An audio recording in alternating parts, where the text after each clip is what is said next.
morning and welcome to another video. Just want to say a big thanks to everyone who showed up for the Zoom meeting yesterday, and apparently there was a lot more people watching on YouTube since we linked it to YouTube Live, and I wasn't even aware that people were watching there. I've done Facebook Live before, but usually you get 3 or 4 people, sometimes a dozen, but apparently we had over 30 people watching on YouTube, which is pretty cool. I mean, you've got to take into account this is a teaching that nobody really wants to hear. And as a reference for that, I like the idea or the bit in the New Testament where Jesus turns to the multitudes and sends them all back to their homes, and he says, "You only following me for the free food and the miracles. You're not interested in what I'm actually saying." You know, so which is true. It's a true thing, and in all my years of experience with this, I know how difficult it is to actually hear what's being said.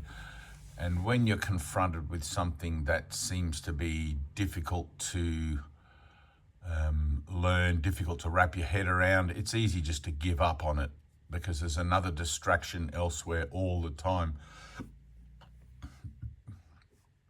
And I remember doing my own, in the very early years of my own transformation, if it wasn't for all the videos that I had from master teacher Charles Anderson. Everyone calls him master teacher, but call no man master. But if it wasn't for all his videos and all the incredible support I had from like-minded brothers at the Healing Center there to help me get my head around the concepts, I really don't know how far along I'd have been with this today, so which is why I make all these videos, because I know that absolutely they're going to be helpful for somebody somewhere, and I think yesterday our Zoom meeting was very helpful. At least it was to me. I was prompted this morning to just reiterate and to go over the basics, because I was sitting quietly and it just came to me that mind training is the most important thing now, right? And when Jesus says in the course mind training is the most important thing for you now, he's talking across the board for all humanity. So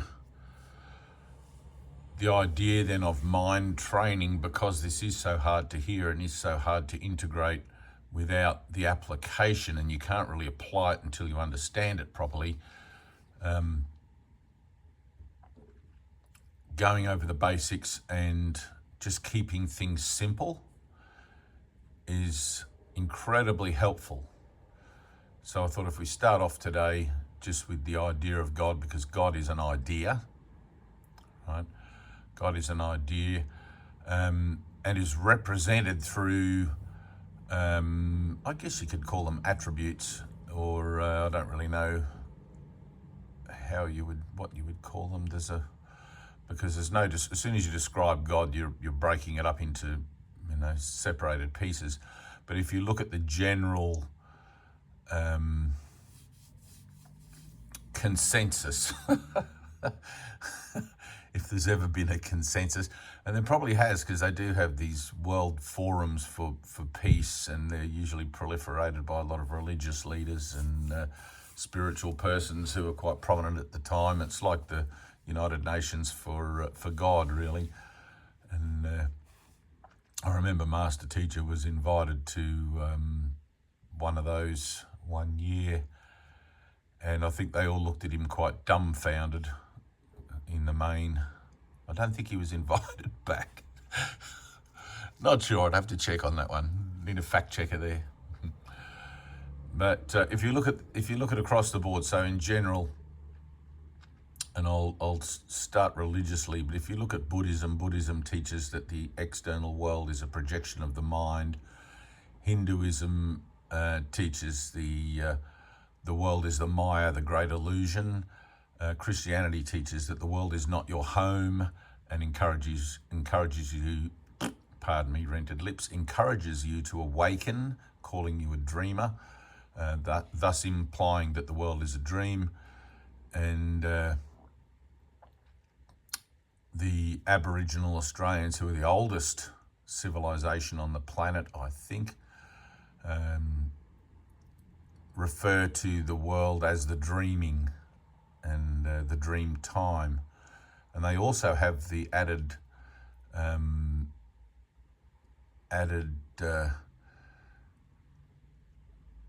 curriculum in there that, or adjunct to the curriculum, that the dream is actually over. They always talk about long ago in the dream time. I don't want to get into that bit of it now, though. And then if you look at the idea of God, which is globally accepted, I mean, through Hinduism, you approach it through the three aspects of the godhood, Kali, Shiva, and what's the other one? Brahma, I think. Buddhism doesn't have a specific concept of God. They have no mind, or the state of no mind, which is beyond conscious mind. It's not no mind at all. It's beyond the conscious mind. You become one with all things, or you are one with all things. And God has very much that aspect throughout all religions and spiritual beliefs. So Christianity teaches through the Trinity of Father, Son, and Holy Ghost. So, but that's a relationship. As with Hinduism, it's a relationship, and you heal or you atone through that relationship to finally come to your own realization of the singular nature of life, or the all-pervading altruistic nature of life, which is generally considered what God is. If you're a Star Wars fan, of course, then God is the Force, and if you're a quantum physicist, it's the what are we? Tachyon field, I suppose. Although I think since the tachyon field concept was developed, there's now the Higgs boson, and quantum physics has recently, I still haven't looked this up, but recently I actually saw it last night scrolling through something on YouTube with regards to physics, how a Nobel Prize had been awarded to some scientist for actually being able to prove that the world's a simulation, that it actually doesn't exist. And I have yet to read that. I suppose I'm not really that interested in it, since I already know that it doesn't exist. It's just a projection. But if you go to the general consensus for the idea of God and what the attributes of God are, God is all-encompassing, eternal, and formless, right? The expression of God is love, or the creative flow of God is love, which is, if you look at that as an energy, right? That's across the board, right? Bringing peace, love bringing peace, and peace through forgiveness for those who find themselves still circumscribed with any elements of denial in their own experience of themselves. So keeping it as simple as I can, if you look at the idea that God is all-encompassing and God is formless, right? Just those two aspects bring into question the nature of the form association that we have as human beings, and the human life, the human experience, where everything seems to be form, and it's not all-encompassing. We have space between the forms, and we have this idea of time, and we're definitely not eternal, having an idea of beginnings and endings. So you're faced with this kind of paradox. Well, if God is eternal and I'm here born but to die, then what's going on? Right? And you can't keep it any more simple than that. So at that point, you kind of have to make a decision. Well, do I just accept the nature of the beast and that I'm here just to die and I'll find out after? Or do I want to plumb the depths of psychology, of my own radical divine psychology, perhaps, and through the art of meditation and prayer and the particular teachings of whatever spiritual curriculum you're using, try to discover some answers for myself. Right now, I'm not a Christian or a Buddhist or anything, but as an awakened mind, let's say, I am incredibly open and abide by the teaching of Jesus when he says, seek ye first the kingdom of heaven, and then all else will come to you. All right, seek ye first the kingdom of heaven. So yesterday in our Zoom, I was talking about how important it is really and how beneficial it is to try and develop a celestial outlook, to try and encompass within the framework of the limitation that you find yourself experiencing as a human being, but to try and reach out consciously and encompass, even by the power of belief, right? Initially, by the power of belief or possibility, the idea of other realms or other experiences of life that aren't like this. Right now, there's a lot of people who've seen UFOs and things like that, and they're still based within the third dimensional experience. But if you can look very simply at that idea, even that there may be life on other planets, then it's not much of a step to look at the idea that perhaps there is life in other dimensional realities that we're unaware of, just as the little tiny microbes and living things that are being examined under a microscope in the petri dish are unaware of the scientist that's looking at them, that's examining them. So developing a celestial outlook, keeping an open mind to things that, although we don't know what they are or may not have had any yet experiences, we're not going to shut down on that, and we're not going to close our minds down to it, because we don't know what the potential available is by keeping our minds open to it, right? So it makes no sense to close down. An open mind is always something that is beneficial in life, you know, to always be able to question things and to look at things objectively. So mind training being our most important function, our most important task as human beings,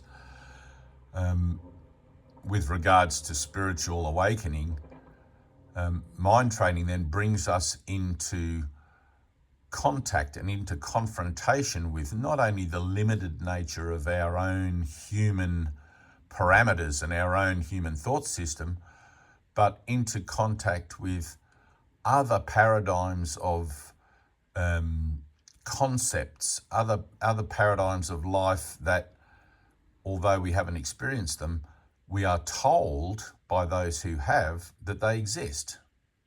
Right now, that brings us into a direct moment of, well, do I believe it or don't I believe it? And many people will say, well, I'll believe it when I see it, right?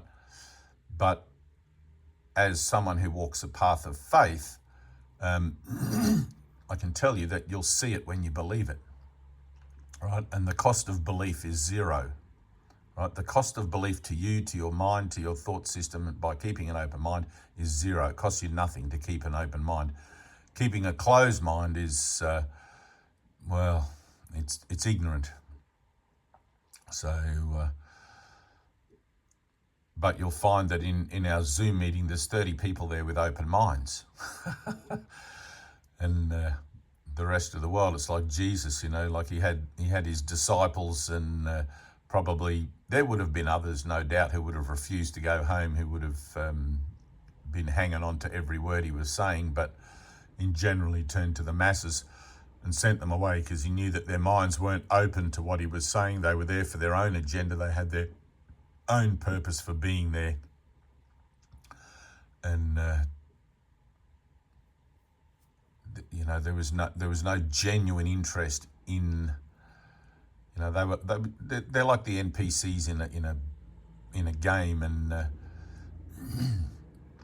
one of the things in the Course in Miracles that Jesus says, and it really struck me quite solidly when I read it, was you will know those that are like you in the world, those that are awakening.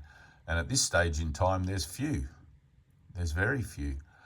Most people are content to get 3 meals a day and a good night's sleep, and they don't care about anything else. And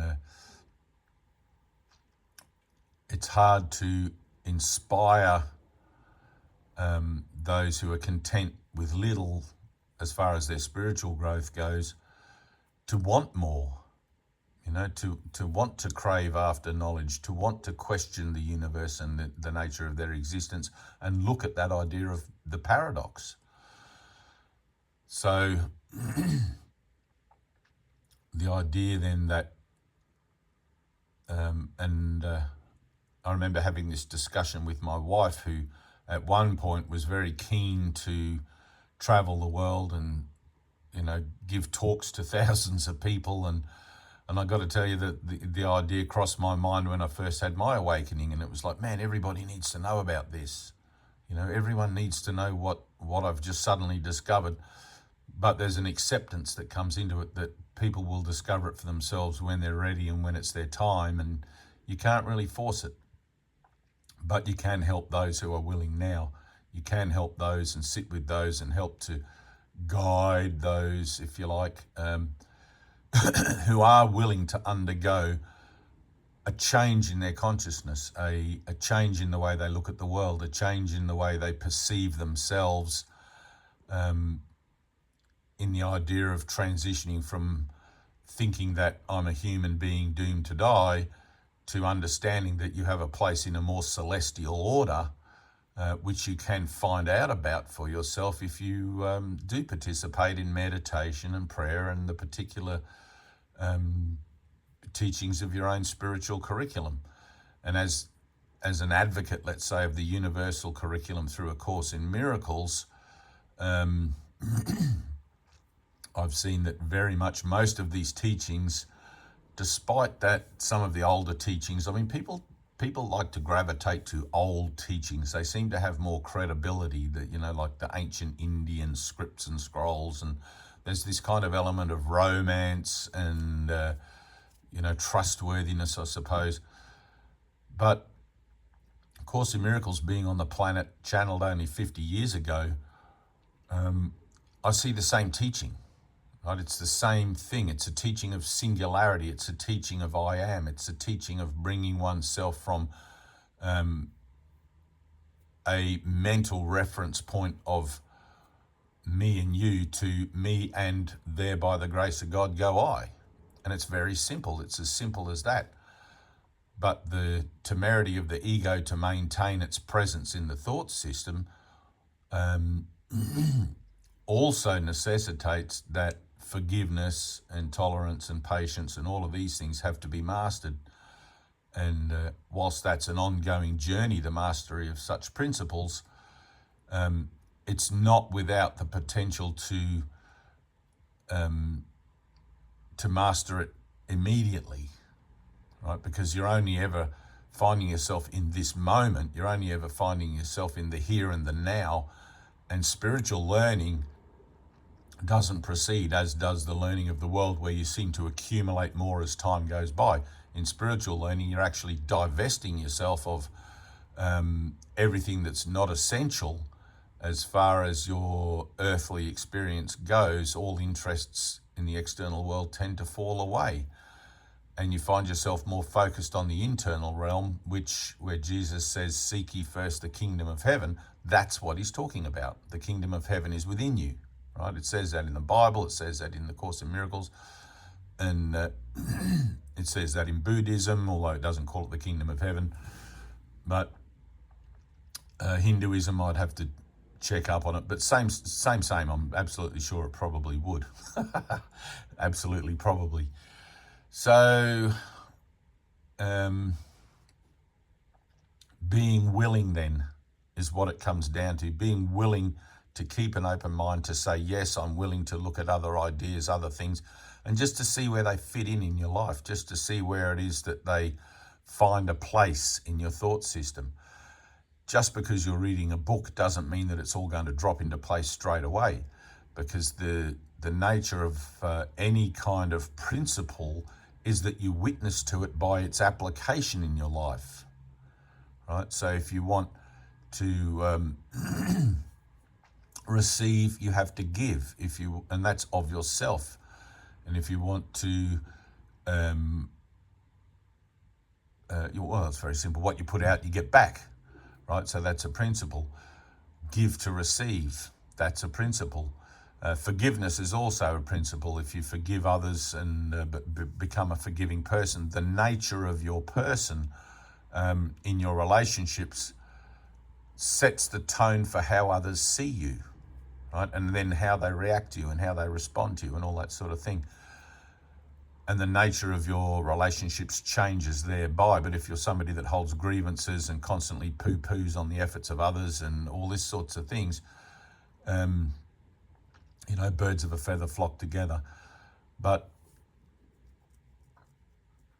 with mind training, it seems as if in the beginning you're very much on your own. Like there's this emphasis that it's a very personal and a very individual undertaking. And so it seems for a while, like when you first pick up the book, let's say, or you first pick up a spiritual text and you decide that, yes, I'm going to commit to this, I'm going to make changes in how I see myself, etc., and accept myself as I am, that all your friends who represented, let's say friends, family even, and associates, all those people who have references of you as the old person or the person who was just content to get old and die, they tend to not understand what you're embarking upon, because that's not what they're doing, right? Birds of a feather flock together, and you'll find they tend to fall away. You get invited to less events and parties and stuff, but it doesn't bother you. There's no lack, there's no limitation in the idea of all of that falling away or being divested automatically of those things, because there's a greater worth that you're pursuing and you're starting to become more aware of it. And as you start to become more aware of it, it becomes more valuable to you. And so the world becomes less valuable to you. It's just automatically occurs that way.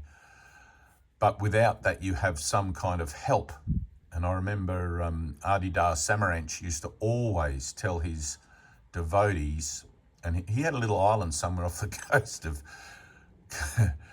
coast of Fiji. He had an ashram or something there, and his devotees, if they wanted to hear what he had to say, they would have to go there. He didn't have the internet and everything, but he would always say, "You have to sit here with me and drain me of whatever knowledge and understanding I have, because there's nowhere else in the world right now you can get this kind of knowledge." And in those days, he was pretty much right. You were left to your own devices to, and we're not talking that long ago, but you were left to your own devices to work out Eastern texts and work out the Old Testament or the New Testament. And even in the New Testament, Jesus says, "Whosoever discovers the secrets of these teachings," it's like, come on, man, that's not very helpful. Can't you just tell us the secrets of the teachings? That's how I always sort of think of it. Like, why didn't you just tell us the secrets of the teachings? Then everyone can know. But if you just come out and tell somebody, then they haven't had to go through the mental work to unravel their old way of seeing in order to understand the new teaching, right? So it's in the doing of, or in the application of the principles of the teachings, that you actually understand then what it's saying. And it's kind of backwards, it's like, so you have to believe in it first. There has to be, and again, Jesus says, "Blessed is he who believes but yet has not seen." Having already seen what it is that he's talking about, I don't have the luxury of belief. It's like I have this knowledge and this illuminate thing that goes on in my mind now that never used to be there. And it's been there since 1997, since the day of my awakening. And the few people that I've spoken to that have had the same experience, they tell me exactly the same thing. It's like a little light bulb's gone on and you can't shut it off. And when you talk to people who that hasn't happened to, they don't understand what you're talking about, and there's no way they can until they have their own experience. So being of help then should look like not explaining or not giving the full nature of the secrets of the teachings, right? You can provide the teachings, but it's in the application. And those of you who were at the Zoom yesterday will notice when I had an interaction with Anna that I encouraged her to apply what it is that all these years she's been studying and learning and telling herself she wants to apply. And she had a moment right there in the Zoom meeting of release where all of the energy of whatever it was going on for her in a particular personal affairs was able to come up and be released, right? Be that grief or sadness or despair or whatever it is, all of that sort of dark energy, because we're here to enlighten ourselves and enlighten others as we go if we can. And in the process of personal enlightenment, you're looking reasonably at your situation with the eyes of reason and making changes to the way you see it.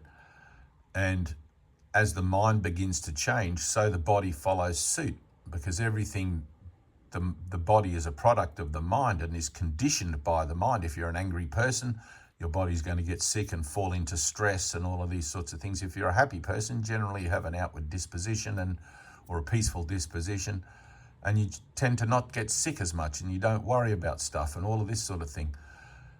When you transfer that very simple viewpoint to spiritual matters and more celestial matters, looking at that through an approach to meditation, where you're transcending the idea of yourself completely, then the energy or the healing, if you want to call it healing, the change that you can undergo as far as a release of energy or a release of the past, a release of old grievances, a release of all that sort of stuff,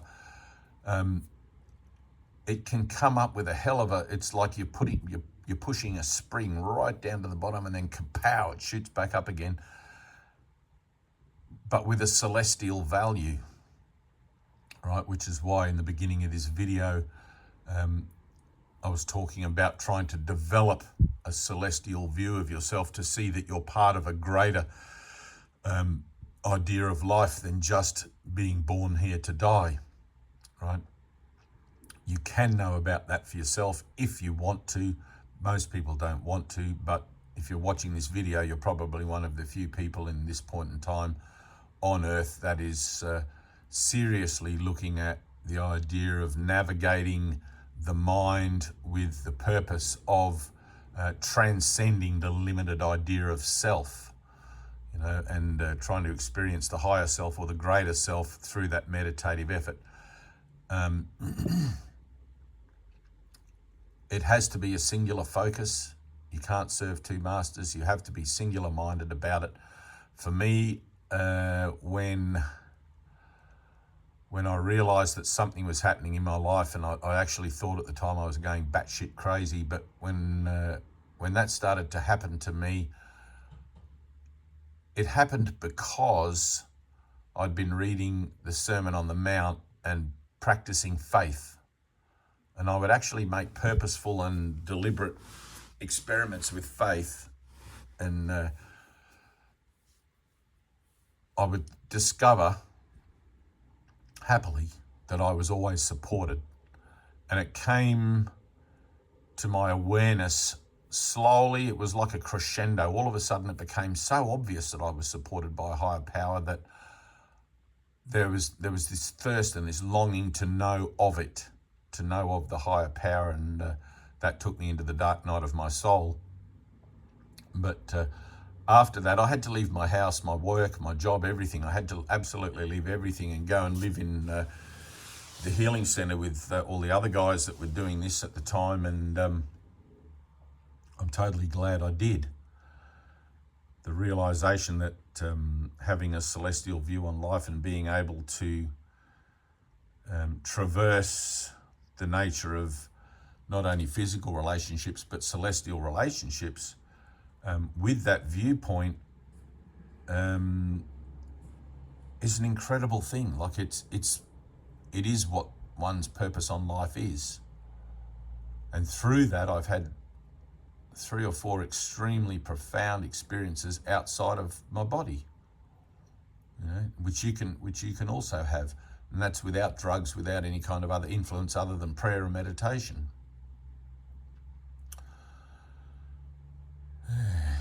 So anyway, that's that.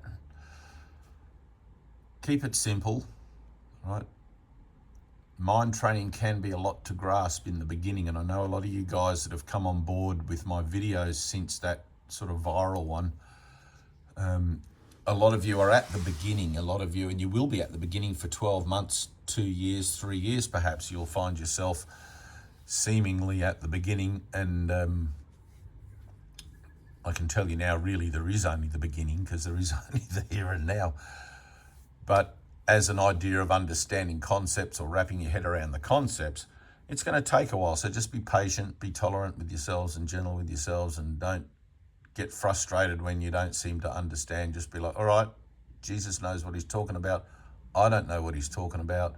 I'm not going to worry about it, because my ability to be able to understand what he's talking about might be hinged upon other things occurring first and other concepts being made more easily understandable to me first. And I know it's frustrating, because you always want to be further ahead than where you seem to find yourself, and having the great experiences and sitting for hours on end in meditation and doing all this sort of stuff where you're actually transcending the body and start to disappear into, or have these moments of invisibility or holy instance. They're called in the course, sudden shifts into invisibility.